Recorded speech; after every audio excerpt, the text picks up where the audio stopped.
এই ভিডিওটা শুরুতেই একটাই অনুরোধ, জিদ্দা এবং তোমার টিমের কেউ যদি আমার এই ভিডিওটা দেখেন, আমি জিদ্দা তোমার একজন শুভাকাঙ্ক্ষী হিসেবে করজোড়ে একটা অনুরোধ রাখতে চাই, প্লিজ বুমেরাংয়ের রিলিজ ডেট চেঞ্জ করো, প্লিজ বুমেরাংয়ের রিলিজ ডেট চেঞ্জ করো।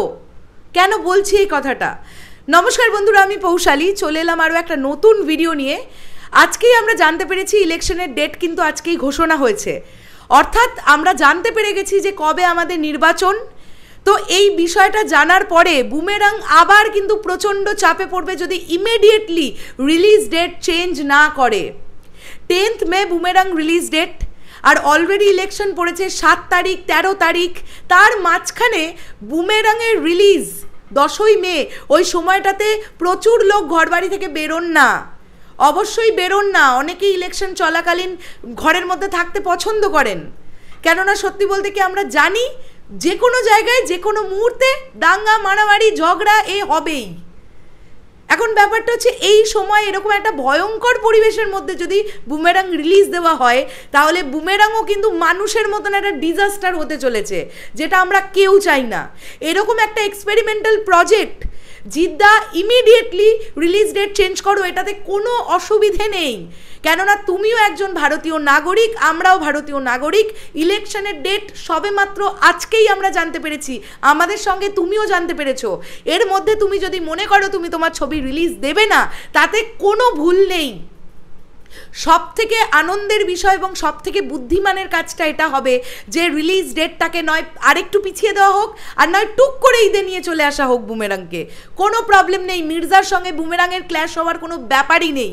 মির্জা একটা ডিফারেন্ট জনরার প্রজেক্ট, বুমেরাং একটা ডিফারেন্ট জনরার প্রজেক্ট।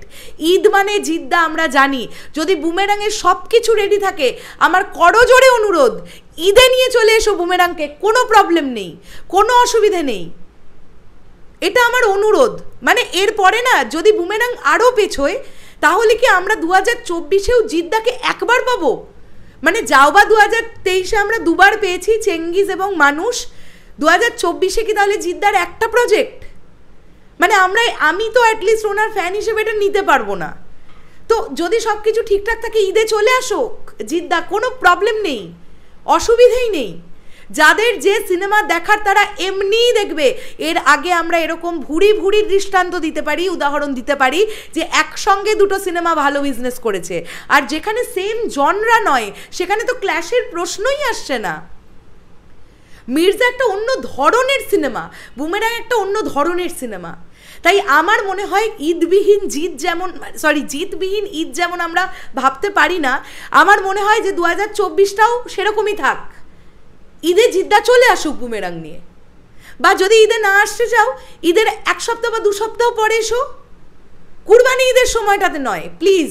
যে সময়টা খাদান আসছে ওই সময়টাতে বুমেরাংয়ের সঙ্গে খাদানের ক্ল্যাশ চাইছি না, আমি অ্যাটলিস্ট চাইছি না, কেননা খাদানের হাইপ মার্কেটে প্রচুর বেশি। আর খাদান যেরকম মানে আমরা জানি জিদ্দা দেবদা একসঙ্গে ক্ল্যাশে এলে সত্যি একটা প্রচুর পরিমাণে হল ডাইভার্সন হয়ে গিয়ে একটা যাচ্ছে তাই কাণ্ড হয়ে যায়, কেননা দুজনই বাংলার সুপারস্টার। সেক্ষেত্রে মির্জার সঙ্গে বুমেরাং আসাটা অনেক বেটার বলে আমি মনে করি, বা ঈদের 1 সপ্তাহ পর বা 2 সপ্তাহ পর, কেননা ঈদে আগে আসার চান্স খুব একটা নেই, এটা বুঝতে পারছি, কেননা ঈদ আসতে আর 25 থেকে 27 দিন বাকি আছে।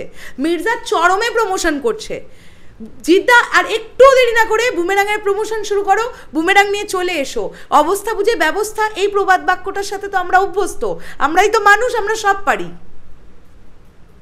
যাই হোক, তোমাদের কি বক্তব্য এন্টার বিষয়টাকে নিয়ে কমেন্ট করে জানিও।